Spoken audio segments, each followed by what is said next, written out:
Joining us now live via Zoom is health reform advocate Dr. Tony Leachon. Good morning, Doc Leachon. It's good to see you. Thanks for joining us this morning. Let's talk about COVID first. Now, the health department is saying it's not seeing a massive increase in cases and that the COVID situation now is far from where it was in 2020 and even in January when cases spiked due to the Omicron variant. Your thoughts?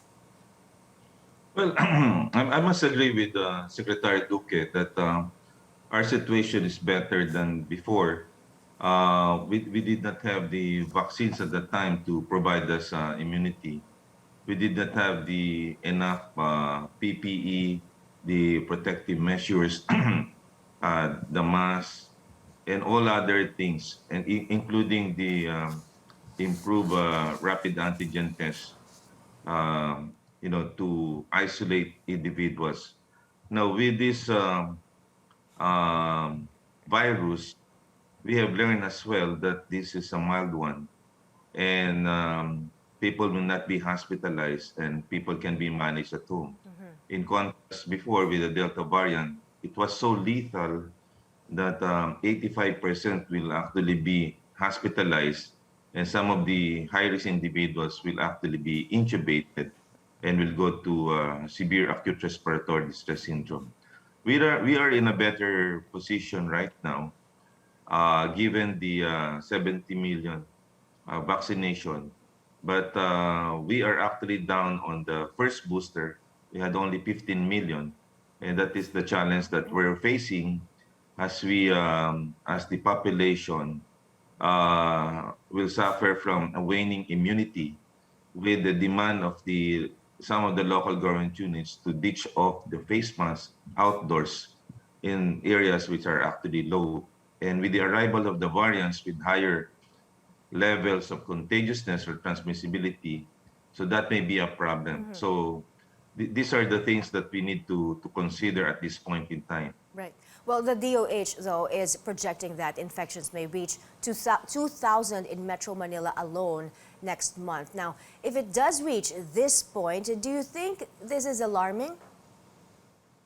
It is alarming in the sense that it would, of course, affect our economic workforce. And my projection is that people will not be admitted to the hospital because of the high two primary vaccines, as well as the management of the economic workforce at home. They can manage it on their own. For the last 2 years, I think we're well versed right with the management.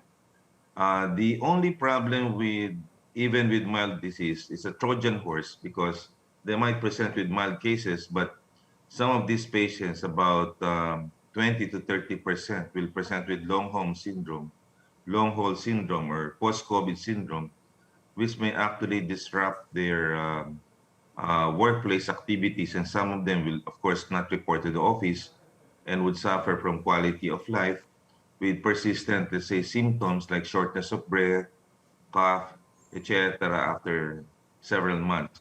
So basically, the problem here is quality of life and, of course, productivity in the workplace. But I'm not so worried, and perhaps I would not recommend a lockdown here and just observe the patients unless the healthcare utilization rate would actually go up, and that's the time that we can actually do the moves right now. But at this moment, we just recommend wearing face masks, ramp up the booster and the vaccination, and of course monitor the cases, and then stockpile the rapid antigen tests, and then I think we'll be okay. You mentioned boosters, Doc. I'd like to get your thoughts on what Secretary Duque earlier said, that a second dose of boosters are not recommended for the general public, and right now it's still for the immunocompromised and for the elderly. What are your thoughts on that? I think that's correct, because the second booster will be indicated for healthcare workers, for senior citizen, and for immunocompromised individuals, not for the general public. But the guidelines for the Philippines the guidelines are quite different from the CDC, because the CDC has recommended to start with 50 years old rather than 60 years of above. And these are individuals with comorbid conditions like hypertension and diabetes. So if we expand the second booster, then actually we would benefit a lot of patients, considering some 15 million patients had already the first booster. And my thoughts are basically not on the fourth dose, because the centrality of focus is actually to ramp up the first booster, because we need to redefine that full vaccination is actually fulfillment of 3 doses and not 2 doses, in order to increase the wall or layer of protection or immunity for our people. So the focus should not be on the fourth dose. The focus should be on the first booster or second dose, because we're really lagging behind the Southeast Asian countries. In fact, we're actually the lowest in Southeast Asian countries, Doc, with Singapore and South Korea with 90% booster rate. very, Malaysia, I think, yes. at 40%. Very quickly, Doc, let's talk about monkeypox. No cases have been detected yet here in the country, but there are confirmed cases in our neighbors like Singapore and South Korea. Now, do you think we should increase our testing capacity, because it may be only through testing that we'll know for sure what kind of virus a person has? I say this because some of the symptoms are similar with that of COVID. I think we have to ramp up on our RT-PCR and genomic surveillance studies. And we need to have border surveillance at the airport for those symptomatic cases, because they may not arrive with the skin lesions, but with symptoms like fever, sore throat, or cough.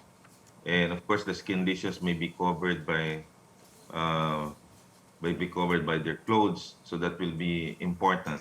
So what we should do right now is to have vigilance at the airport to recognize the monkeypox, and then of course subject this to genomic Genome surveillance and sequencing, yes. RT-PCR, and right away isolate these patients or quarantine these cases Yeah, as soon as finally, possible. finally, Doc, I understand you are part of this meeting with Presidential Advisor for Entrepreneurship, Joey Concepcion, today on the Right. transition to normalcy and economic rebound. So we've heard he's forming an expert advisory group. What do you expect from this meeting? I think this is a positive development. We want to consolidate our efforts, our talent, and energy, and come up with a unified stand on face masks, on booster, on a lot of things that would provide the incoming government on how to tackle the COVID pandemic.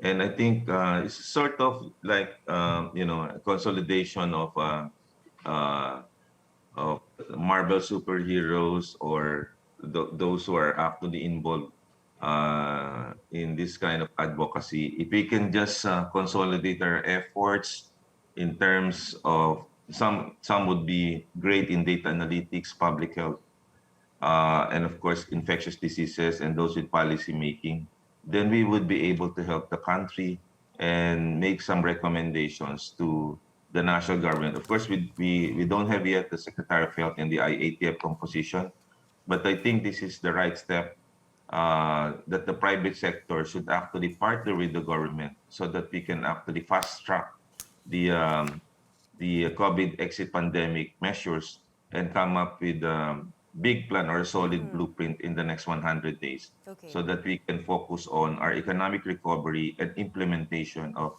the universal healthcare system. Okay. Thank you so much for your time this morning. Health Reform Advocate Dr. Tony Leachon.